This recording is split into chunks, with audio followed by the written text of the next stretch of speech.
Guys, good morning sa inyong lahat and welcome back to my YouTube channel. Boss Pera Official nga pala to. And for today's video, may panibago tayong review at pag-uusapang isang application. Game application to guys.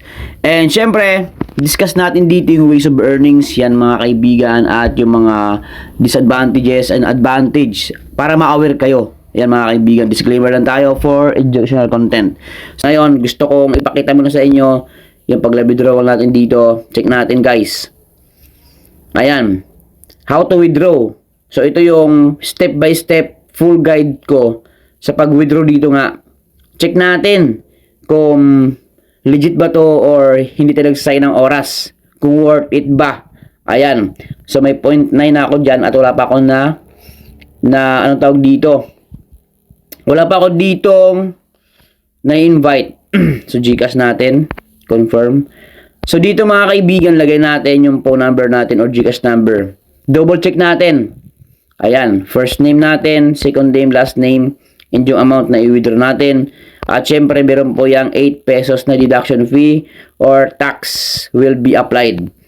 So baka magtaka kayo bakit yung sabihin natin 50 pesos, lagi 42 na lang kasi nga minus 8. So yan guys. So, try natin. 09, verify.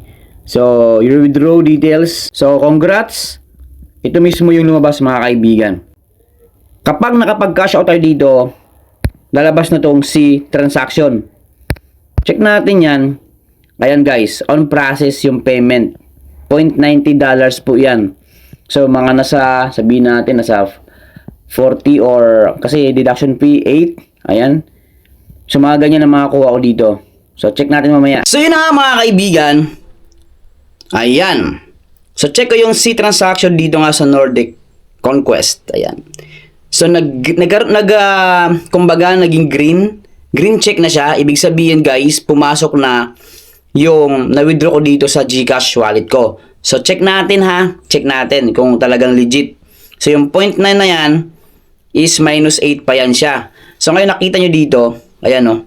So, Gcash ko to mismo. So, Gcash received from, Gcash fund received 44.31 of Gcash. Check yan guys. Ito, 44.31 of Gcash from Starpay Corporation. So, bakit naging 44? Kasi explain ko sa inyo guys. Ayan, tingnan natin ha. Explain ko sa inyo ha. So, calculator muna tayo. Yung 0.90 times mo sa 58. So, 52. Yung 58 kasi yan ang halaga ng peso kontra dolyar. Mga kaibigan. So, equal ko yan. Tapos, minus 8. Yung 8 na yun, guys, is yun ang pinaka-tax na ina-apply nila bawat withdraw sa mga GB apps. Minus 8. Yan, 44.2. So, check natin. Ayun, 44.31 na nga yan eh. Yan, guys. So, ibig sabihin, legit itong application na Nordic Conquest. So, ngayon, pag-usapan natin dito yung ways of earnings, mga kaibigan. Paano ba dito makakapag-earn? So, sa experience ko, ito guys ha, disclaimer lang tayo for educational purposes and result may vary. Or sabihin natin, hindi natin alam kung ang resulta ba na nangyari sa akin is ganoon din mangyari sa inyo kasi anytime pwede magbago yung isang application. O anytime mawala sa Play Store at anytime hindi ko alam kung magbabayad ba. So, kaya nga, ito disclaimer lang at pinapakita ko lang sa inyo yung resulta ng paggamit ko ng application na to. So, sa start, ayan guys, ito lang yung disadvantage para sa akin kasi manood tayo ng ads. Pero by the way kasi, sa ibang application is, kumbaga, ang daming ads. Ito, konti lang. Isa lang talaga to. Bawat farm, isa lang. Tingnan natin ha.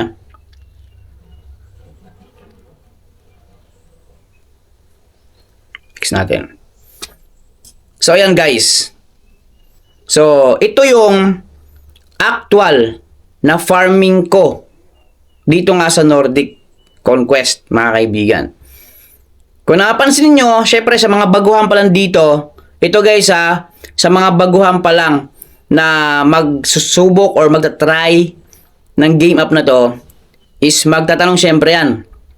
Bakit may earn an extra 0.0050? So, per hour po yan. Kung napansin sa baba, meron siyang per hour, meron siyang 0.0050. So, yan guys, yung mismong reward bonus nila pag naabot natin yung isang oras. So, 3 oras po yung session per day. The total session time is 3 hours and reset every 24 hours. So, nasa atin yan kung maglagpas pa tayo sa 3 hours kasi nga may na-experience ako na lumagpas ako dyan is meron pa rin siyang binibigyan na coins or free USD pero maliit na amount na. So, hindi nga natin masabi na ganito fix. Hindi po fix yung amount na binibigyan nila. So, kaya nga, sinasabi ko is yung resulta is iba-iba, mga kaibigan. So, ayan. Ngayon, meron akong 0.005. So, yan guys. Ito yung ending session na to, lumalabas yan. Itap nyo lang yung X, huwag yung continue. Kasi pag continue, mag-game over na kayo. So, panibagong start na naman kayo. So, X na natin yan.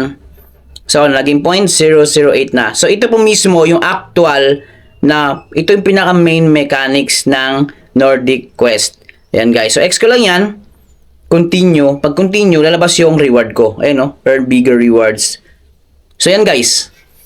And, yan na. Dito makita natin. Ayan no. Dito natin makikita yung iba't ibang features. Nandiyan po yung withdrawal. So, review natin. Pag-usapan natin yung withdrawal method nila. Pag-usapan natin yung mga task offers na binibigay sa users o pinapasubok. Ayan, nandiyan kasi mga amount of coins na pwede nating ma-earn. At syempre nga, pinakita ko na sa inyo yung live withdrawal ko. So, para sa akin, is nagbibigay to na kahit maliit na amount of money, pero hindi natin alam kung tuloy-tuloy. So, kagaya nga sinabi ko, result may vary. Ibig sabihin, yung result sa akin, hindi ko alam kung ganun din sa inyo, mga kaibigan.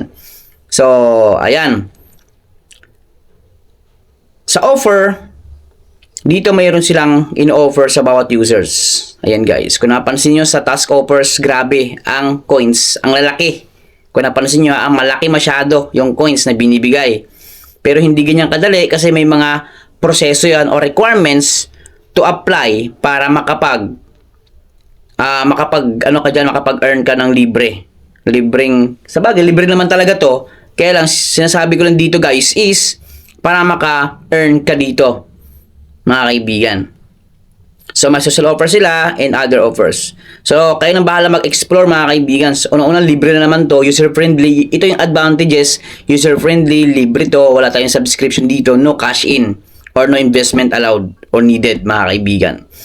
At sa referral program nila, kung gusto mo din lang at marami kang kaibigan na interesado, ayan guys, sa mga may potential na free-to-play application, is pwede natin itong i-share. Nasa inyo yan guys kung gusto nyo i-share. Sa milestone, napansin ko lang dito guys, the amount of number of referrals is merong equivalent na amount of USD. Yan, nakita nyo yan? 50 referrals is $1 dollar, 100 referrals is $2.50, yung 500 and 1,000. Yung 1,000 referrals, so may $20. So, nasa atin yan. Yan, tapos itong withdraw, pinakita ko sa inyo sa intro how to withdraw, mga kaibigan, full guide and step by step. So, sin transaction ko, may green check na ako. Ito yung first cash out ko dito sa Nordic. Guys, wala pa ako na-invite dito. Kung napansin nyo, referral ko, list. Nakita nyo, no? Friend list, 0 yan. Ayan, mga kaibigan. So, tiyagaan lang talaga dito. Sa application na to, tiyagaan lang talaga. So, ganoon lang. Maraming salamat sa inyong lahat at ingat.